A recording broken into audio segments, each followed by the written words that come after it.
কেন এত দুঃখ আমার জীবনে? মাঝে মাঝে প্রচণ্ড দুঃখ বোধে ভেঙে পড়ি আমরা। হয়তো হঠাৎ করে হারিয়ে বসি কোনো প্রিয় মানুষকে।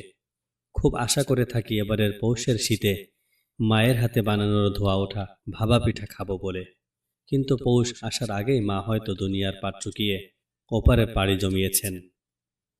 অথবা আস্তে আস্তে করে জমানো টাকা, যে টাকা দিয়ে বাবাকে ঈদে উপহার দিয়ে চমকে দেব ভেবেছিলাম, ঈদ আসার আগেই হয়তো বাবা চলে গেছেন রবের সাক্ষাতে। এমনও হতে পারে ভালো বেতনের কোনো চাকরি হঠাৎ করে চলে গেল। অথবা আমার এক বন্ধু আমার সমান যোগ্যতা নিয়ে জীবনে সাই সাই করে উন্নতি করছে, কিন্তু আমি কিছুই করতে পারছি না। আমার বন্ধু আমার সমান খাটাখাটুনি করে খুব ভালো রেজাল্ট করেছে, কিন্তু আমি পারছি না। পারিবারিক অথবা দাম্পত্য জীবনটাও খুব একটা ভালো যাচ্ছে না। ব্যবসায় লোকসান হচ্ছে, খেতে নষ্ট হচ্ছে ফসল, উর্বরতা হারাচ্ছে আবাদি জমি, মরে যাচ্ছে গবাদি পশু, বন্যায় ভেসে গেছে একমাত্র আশ্রয়, অগ্নিকাণ্ডে পুড়ে ছাই হয়ে গেছে তিলে তিলে জমানো সম্পদ, মাথার উপর বেড়েই চলেছে ঋণের বোঝা। আবার এমনও হতে পারে কাছের মানুষগুলো আস্তে আস্তে দূরে সরে যাচ্ছে, সবচেয়ে প্রিয় বন্ধুটিও আজ ফিরে তাকাচ্ছে না, বাড়ছে দূরত্ব, ভেঙে যাচ্ছে সম্পর্কের বন্ধন। এমন নানান রকম জীবন সমস্যার মুখোমুখি কম বেশি আমরা সকলেই হয়ে থাকি। আমরা ভেঙে পড়ি, ভেতরে ভেতরে গুড়িয়ে যাই, আশাহত হই, বিষণ্ণতায় ছেয়ে যায় আমাদের হৃদয়কোণ। কিন্তু আমাদের সাথে এমনটা কেন হচ্ছে? আমরা সকলেই পরীক্ষা শব্দটির সাথে পরিচিত। স্কুল, কলেজ ও ইউনিভার্সিটিগুলোতে আমরা পরীক্ষা দিই। পরীক্ষায় পাশের জন্য আমরা দিনরাত পড়াশোনা করি, নোট করি, নিয়মিত ক্লাস করি।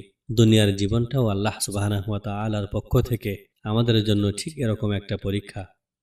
আল্লাহ সুবহানাহু ওয়া তাআলা আমাদের এ দুনিয়াতে পাঠিয়েছেন পরীক্ষা করার জন্যই।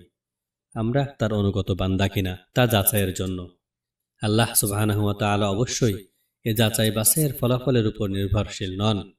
তিনি আলিমুল গায়ব, ভূত ও ভবিষ্যৎ সবকিছুই তিনি জানেন। তিনি জানেন আমাদের মধ্যে কে কে তার অনুগত আর কে কে তার অবাধ্য। চাইলেই তিনি আমাদের দুনিয়াতে না পাঠিয়ে সরাসরি আমাদের রূহ তথা আত্মাগুলোকে হয় জান্নাতে আর না হয় জাহান্নামে দিতে পারতেন। কিন্তু তিনি এমনটি করেননি, কারণ তিনি আমাদের কোনো প্রশ্ন করার সুযোগ দিতে চাননি। কিয়ামতের মাঠে যাতে আমরা অভিযোগ করে বলতে না পারি, আপনি আমাদের তো পরীক্ষাই করেননি, পরীক্ষা ছাড়াই আমাদের জাহান্নামে পাঠিয়েছেন, অথচ আমরা পরীক্ষা দিলে আজকে জাহান্নামের বদলে জান্নাতে থাকতে পারতাম। দুনিয়াকে আল্লাহ সুবহানাহু ওয়া তাআলা বানিয়েছেন বিশাল এক পরীক্ষা কেন্দ্র। আল্লাহ সুবহানাহু ওয়া তাআলা পবিত্র কোরআনে বলেছেন, আমি অবশ্যই তোমাদের পরীক্ষা করব ভয়, ক্ষুধা এবং তোমাদের জানমাল ও ফসলাদির ক্ষয়ক্ষতির মাধ্যমে, আর ধৈর্যশীলদের সুসংবাদ দিন। আল্লাহ সুবহানাহু ওয়া তাআলা আমাদের পরীক্ষা করবেন ভয়ভীতি দিয়ে। কখনো কি এমন হয়েছে আপনি বাসে করে কোথাও যাচ্ছেন এবং সেই বাসটা হঠাৎ করে দুর্ঘটনার কবলে পড়ল? সেই দুর্ঘটনায় মারা গেছে আপনার পাশের যাত্রীটা, কিন্তু আপনার তেমন কোনো ক্ষয়ক্ষতি হয়নি। হয়েছে কি এমন? দূরের যাত্রার বিরক্তি কাটাতে একটু আগেও দুজনে পাশাপাশি দিব্যি খোশ গল্প করছিলেন, কিন্তু কয়েক মিনিটের ব্যবধানেই আপনার পাশের সেই যাত্রী এখন মৃত আর আপনি জীবিত রয়ে গেলেন। এ দুর্ঘটনায় কিন্তু আপনারও মৃত্যু হতে পারত।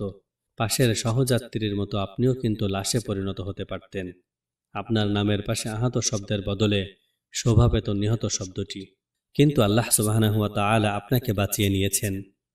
চাক্ষুষ সে ভয়াবহ দৃশ্য অবলোকন করিয়ে আল্লাহ আপনাকে পরীক্ষা করেন। তিনি দেখতে চান যে আপনি এই দৃশ্য থেকে শিক্ষা নেন কিনা, তার শুকর আদায় করেন কিনা, তার অবাধ্যতা থেকে ফিরে আসেন কিনা।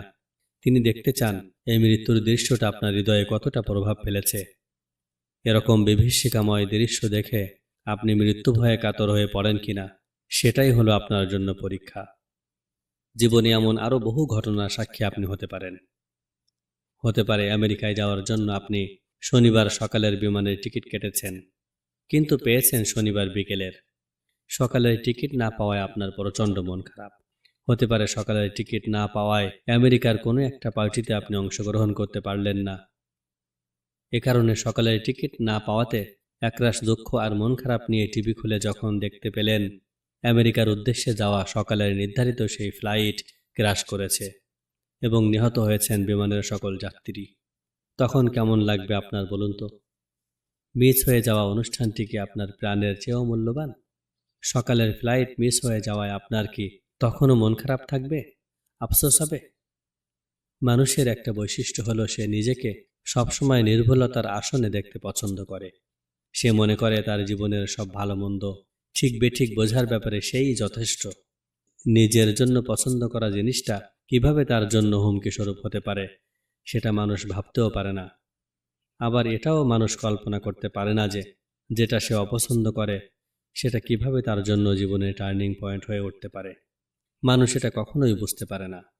এটা জানেন কেবল আল্লাহ সুবহানাহু ওয়া তাআলা, কারণ তিনিই অতীত, বর্তমান, ভবিষ্যতের ব্যাপারে জ্ঞান রাখেন। এই জন্যই তিনি পবিত্র কোরআনে বলেছেন, হয়তো তোমরা যা অপছন্দ করো তাই তোমাদের জন্য কল্যাণকর, আর তোমরা যা পছন্দ করো সেটা হতে পারে অকল্যাণকর। বস্তুত আল্লাহ জানেন, কিন্তু তোমরা জানো না।